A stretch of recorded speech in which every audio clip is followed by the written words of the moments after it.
Amin'ny tare ravoravo ry havana malala no azona mionao ray amin'ity anio ity, azontsika miaino ny tenin'Andriamanitra kanefa koa ho sakafom-panahintsika hoentsika amin'ity tontolo andro ity.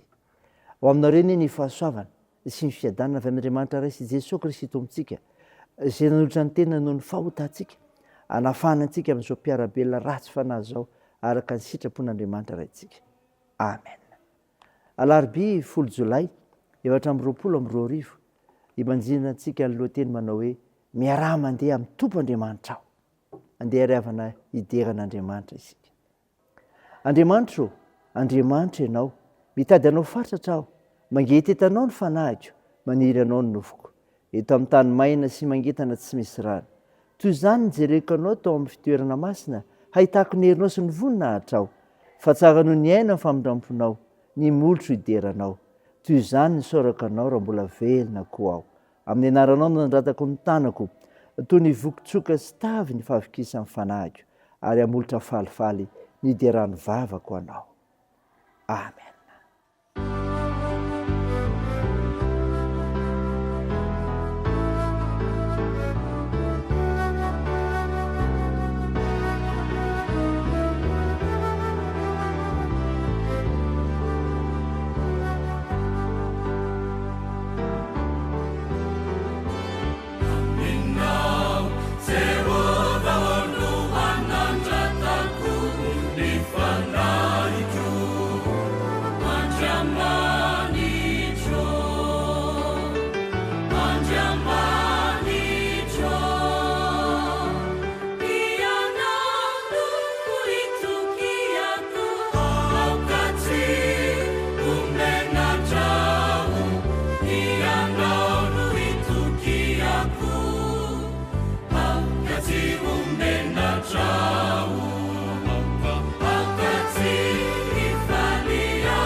Fa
hivavaka isika. Andriamanitra mampiaiky ianao ka manomana anay satria mahisy malala ny zavatra rehetra ary afaka miasa amin'ny zavatra rehetra. Midera sy mankalaza ary mivonahitsy narinao masina zay ary dia matsiaro ny tenay koa zay molona amin'ny fahamasinanao. Toko manatonao mpanetreteny zahay, mamindrafo aminay ary mamelahany erika noho ny avitra rehetra ny Jesosy Kristy teo amin'ny asa fijaliana. Tompo, hamaky sain'ny mofinainy zay dia tario amin'ny fananao masina mba mantarana ny sitraponao. Aoka hitombo ny finonainao ilay masina. Ko amin'ny anaran'i Jesosy Kristy mpamonjy anay, naovanay izany vavaka izany. Amen. Ny mofinainao antsika amin'ny teny ity ravana malala dia hitanao ao amin'ny bokin'ny Salamo. Salamo 8:20, ny 7 ka hatramin'ny 4:10. Mivaky toy izao amin'ny anaran'i Jesosy. Andriamanitra, raha nandeha teo alohan'ny olonao ianao ka namaky ny hevitra dia nororo ny tany ary nitaitaika ny lanitra tamin'ny fanatrehan'Andriamanitra. Na iry sy na iry aza tamin'ny fanatrehan'Andriamanitra, Andriamanitry ny Israely. Raha noram-pitahiana no nalatsaka ao tamin'ny lovanao, Andriamanitra, ary raha kotra izy dia novely milominao. Niolonao taman-toerana teo, mamboatra ho an'ny ory araka ny fahasoavanao ianao, Andriamanitra. Ny tompo manome ny teny ary ny vehivavy mpilaza soa dia atokony lehibe. Ireo mpanjaka be miaramila dia vaky mandositra ary ny vehivavy izay mitoetra ao an-trano no mizara ny babo. Raha mandro eo amin'ny valy ianareo dia ho tahaka ny ela-bory mialala miravaka volafotsy ary ny volony miravaka volamena tsara. Raha eliny tsy toa eo ny mpanjaka maro dia latsaka ny oram-panala ao zalimoana. Amen. Ray masino, manamasinana amin'ny fahamarinana, ny teninao ny fahamarinana. Amen. Ravana malala, ho aminao ny fiadana avy amin'ilay Jesosy Kristy ilay nandresy izao rehetra izao ary mampandresy anao koa. Nofinaina ho antsika an'io, nivakina tamintsika teo ny Salamo 8:20, 7 ka hatramin'ny 5:20, dia nahinao antsika fa mampiaiky volana ny Israely, ny fomba fitondran'Andriamanitra ny fiainan'izy ireo. Tsy voaeto ihany fa teo amin'ny tantarany mihitsy iraina anatin'ny Salamo ity izany ary asikasina eto ary fa raha Andriamanitra no mandeha eo alohan'ny olona na dia mamaky tany efitra aza dia miororo ny tany, miororo ny tany. Izany voalaza ny 9:9. Ny hevitry ny teny hoe miororo raha adika faran'izay tsotra dia hoe mangovotra na matahotra. Izany hoe miaiky ny herin'Andriamanitra tanteraka. Azo takarina avy amin'izany ravana fa tsy ny tany fotsiny ihany fa ny mponina eo aminy koa dia samy manaiky ny fahefan'Andriamanitra. Mitaonantsika hatoky ny tompo izany fa raha izy no mandeha alohantsika dia tsy misy mahatohatra antsika satria lehibe ny heriny. Tsy toa izy ka tsy hisy afaka haninona antsika. Moa tsy izany naseho an'i Jesosy raha laza ny tena no mpiandry tsara izy. Raha izy no arahantsika, izy eo aloha ary sika avy eo aoriana dia tsara fiarovana isika. Dia tanterao izany. Fa ny afatra amenantsika eto koa dia zao ny mitaitaika ny lanitra. 9:8 zany. Ny teny hoe mitaitaika dia maneho kosa fa ny voary manontolo mihitsy. Tsy ny tany sy ny mponina eo amin'ny fotsiny ihany fa miaiky ny herin'Andriamanitra hatramin'ny zavaboary. Ka raha izy Andriamanitra no mandeha eo alohan'ny olona dia azo antoka ny fiainana be dia be araka izay voalazan'i Jesosy rahateo. Ny lanitra mitaitaika eto mantsy dia izao mampatsiahy ny latsahany mana avy any an-danitra fony tany efitra. Nefa malaza ny fanomezan'Andriamanitra raha norana hiantoka ny fahavelomany ihany koa. Izany ry havana, zava-magaga ambaran'Andriamanitra anao izany, amin'ny fiarahanao amin'Andriamanitra, amin'aiza n'aiza ilay ianao ny amin'izany. Miororo ny tany ary mitaitaika ny lanitra. Raha izany ho voninahitr'Andriamanitra. Amen. Andeha hivavaka isika. Tompo, misaotra no mofinaina nomenao anay izay milaza fa raha Andriamanitra mandeha eo alohan'ny olona mpino azy ka na dia mamaky tany efitra aza dia miororo ny tany ary mitaitaika ny lanitra.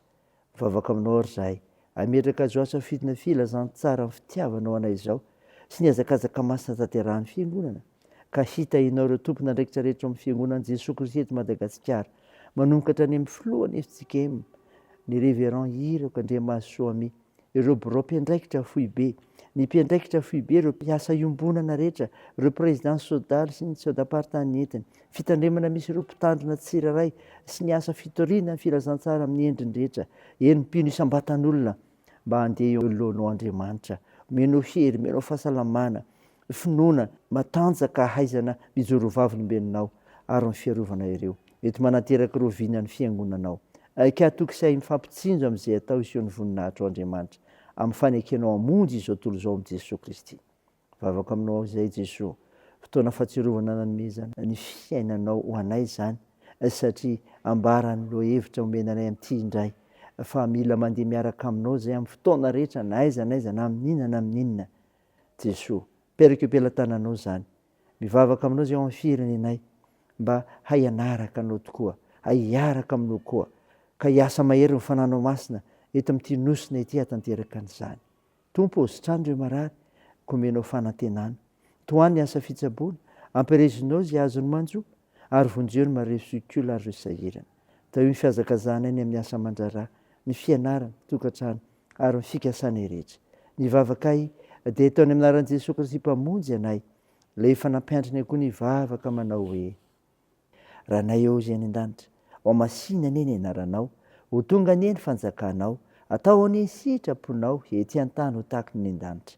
Meo ny an'izy anona sahaza ao anay, ary mamela ny heloka tahaka ny namelana izay meloka taminay, ary aza mitondra anay amin'ny fakapanahy, fa manafahanay amin'ny ratsy, fa hanao ny fanjakana sy ny hery ary ny voninahitra mandrakizay. Amen. Raisa finoana ry avy nanatsodrahana tolotra anao amin'ny anaran'i Jesosy Kristy. Andriamanitra ny fiadanana izay nitondra an'i Jesosy tompontsika mpiandro lehibe ala amin'ny maty, mitondra raha fanekeny mandrakizay, isan'ny hatanteraka anao amin'ny tsara rehetra anao ny sitrapony, ka hiasona tareo izay akasitrahany eo masiny amin'ny lalan'i Jesosy Kristy. Amen. Teo n'Andriamanitra rery ny voninahitra amin'ny anaran'ny Ray sy ny Zanaka ary ny Fanahy Masina.